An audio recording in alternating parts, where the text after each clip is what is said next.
me planter. J'en ai marre que tu te foutes de moi, crétin. Mais je t'ai dit que je partais à l'étranger, Ilo-san. Menteur. Je te l'ai dit. Eh bien, je n'ai rien entendu. C'est parce que tu as oublié. Euh, mais qu'est-ce que tu racontes? Dégage.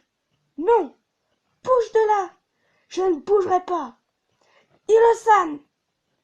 Ne te fous pas de moi. Ne me prends pas pour un con. Il n'y avait que moi qui ne savais pas. Il m'a laissé seule pendant toute une année. Il n'a pas pensé à ce que je pouvais ressentir. Combien je me suis inquiétée. Combien j'avais envie de te voir. Attention! Lâche-moi! Ne me touche pas! Eva-san! Je t'ai dit de me lâcher! Aïe!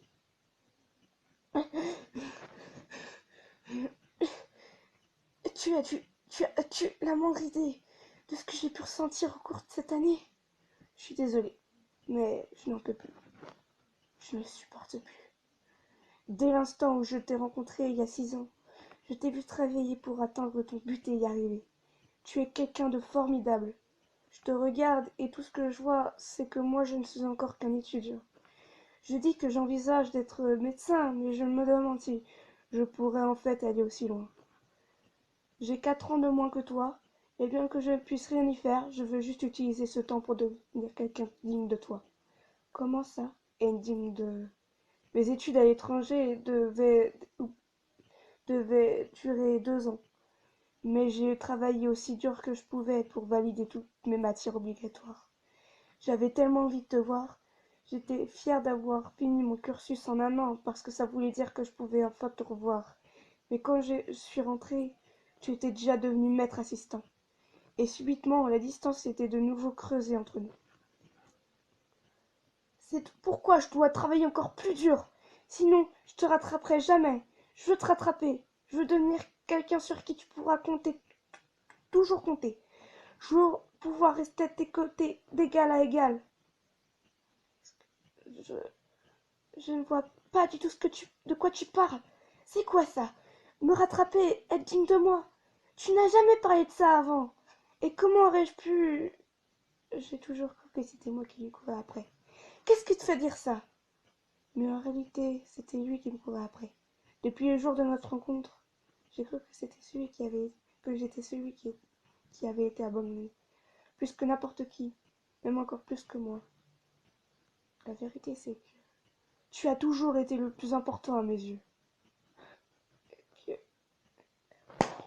hey, Hirosan, qu'est-ce que... Ne te fiche pas de moi. Ce n'est pas drôle, crétin. T'en as pas assez fait. C'est le bordel depuis que je t'ai rencontré. Je suis devenue le genre de personne que je maîtrise le plus. Méprise. Qu'est-ce que tu dis de ça? Je serais quelqu'un de si calme, rationnel et normal si je ne t'avais jamais rencontré. Alors pourquoi faut-il que tu partes et me brises en 1000 morceaux comme ça? Pourquoi est-ce que je... Hirosan, je t'aime. Je t'aime. Je t'aime. Je t'aime. Qu'est-ce qu'il y a de mal à ça? Idiot, crétin. Pourquoi toi? Tu es horrible. Tu es trop horrible.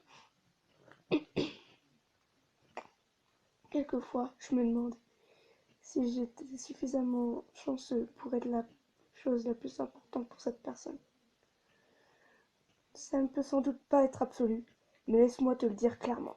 Il n'y a personne que je puisse aimer plus que toi, Hiro-san. À quel point est-ce que ça me rendrait heureux? Je n'y peux rien. Ça ne peut être que lui. Je, je ne veux que Noaki. Je me demande s'il y a une limite à l'amour. Même si je te fais mal, même si tu me fais mal, plutôt que de laisser notre passion se changer en haine, je préfère laisser une cicatrice brûlante sur ton corps, comme marquée au fer rouge. Et comme ça, tu ne pourras jamais m'oublier. Et nous ne serons jamais séparés. Jamais. Jamais dans ma vie, je n'ai jamais aimé quelqu'un comme moi maintenant. En plus, et plus jamais je n'aimerai comme ça une fois de plus. Il a plu toute la nuit, mais peu nous importait que nous soyons trempés par la pluie, la sueur ou les larmes, et nous avons marché ensemble, sans même un parapluie pour nous protéger. Nous nous tenions par la main, et échangions des